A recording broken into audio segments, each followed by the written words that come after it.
ഇന്ന് ഇന്ത്യയും പാകിസ്ഥാനും തമ്മിലുള്ള ഏഷ്യ കപ്പിന്റെ സ്വപ്ന ഫൈനൽ കാണാൻ പോവുകയാണ് നമ്മൾ. ബംഗ്ലാദേശിനെ പാകിസ്ഥാൻ തോൽപ്പിച്ചതോടെയാണ് ഫൈനലിൽ എത്തിയത്.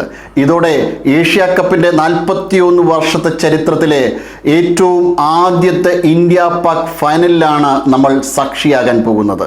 ഏഷ്യ കപ്പിന്റെ ചരിത്രത്തിൽ ഇന്നോളം ഇന്ത്യയും പാകിസ്ഥാനും ഫൈനലിൽ ഏറ്റുമുട്ടിയിട്ടില്ല.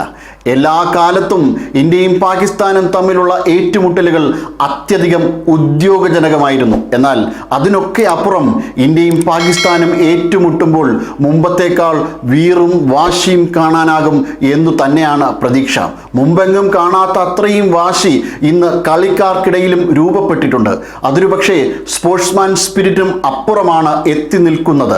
ഓപ്പറേഷൻ സിന്ദൂറിന് ശേഷം യുദ്ധസമാനമായ സാഹചര്യം സംജാതമായിരിക്കുകയാണ്. അതിൻ്റെ അലയൊലികൾ കളിക്കളത്തിലും കാണാനാകുകയും ചെയ്യുന്ന സാഹചര്യത്തിലാണ് പ്രേക്ഷകരുടെ നെഞ്ചിനെ തീകോരിയിടുന്ന, ശിരസിൽ അഗ്നി പടർത്തുന്ന ഇന്ത്യ പാക് പോരാട്ടം വന്നിരിക്കുന്നത്. മത്സരത്തിനിടയിൽ വെടിയുതിർക്കുന്നത് പോലുള്ള ആക്ഷനുകൾ പാകിസ്ഥാൻ കളിക്കാർക്കിടയിൽ നിന്നുണ്ടായപ്പോൾ മത്സരം വിജയിച്ച ശേഷം പാകിസ്ഥാന് ഹസ്തദാനം നൽകാതെയാണ് ഇന്ത്യ മടങ്ങിയത്. പുറമെ അങ്ങേയറ്റം പ്രകോപനങ്ങളും പാകിസ്ഥാന്റെ ഭാഗത്തു നിന്നുണ്ടായി. ഇതിൻ്റെ മറുപടി ഇന്ത്യൻ കളിക്കാരും കൊടുത്തു. അങ്ങനെ ബാറ്റ് കൊണ്ടും ബോൾ കൊണ്ടും കളിക്കളത്തിലെ ഏറ്റുമുട്ടലിനപ്പുറം ഇരു മനസ്സുകളും തമ്മിലുള്ള ഏറ്റുമുട്ടലായി മാറിയ സാഹചര്യത്തിലാണ് തീപാറും പോരാട്ടം. ലീഗ് മത്സരത്തിലെ വിജയം പഹൽഗാമിൽ മരിച്ചു വീണവർക്ക് വേണ്ടിയുള്ളതാണെന്ന് ഇന്ത്യൻ ക്യാപ്റ്റൻ പറഞ്ഞിരുന്നു. ഹസ്തദാനം നൽകാത്തതിനെ വിവാദമാക്കാൻ പാകിസ്ഥാനും കിണഞ്ഞു പരിശ്രമിച്ചു. ഹാരിസ് റാവ് 6-0 എന്നത് കാട്ടിയതിന് പകരമായി അർഷാപാജിയുടെ റിപ്ലൈയും ഭാരതം കണ്ടു. ഇതിനിടയിലാണ് പാകിസ്ഥാനും ബംഗ്ലാദേശും മത്സരിക്കുന്നതിനിടയിൽ ഒരു ആരാധകൻ എങ്ങനെയെങ്കിലും ഇന്ത്യയെ ഒന്ന് തോൽപ്പിക്കണമെന്ന് പറഞ്ഞ് കരഞ്ഞപേക്ഷിക്കുന്നത് കാണുന്നത്.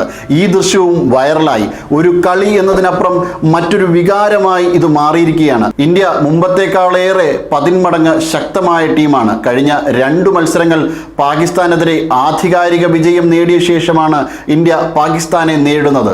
ബാറ്റ് കൊണ്ടും ബോൾ കൊണ്ടും ഫീൽഡ് കൊണ്ടും ഇന്ത്യയുടെ അടുത്തെത്താൻ പോലും പാകിസ്ഥാന് സാധിച്ചില്ല.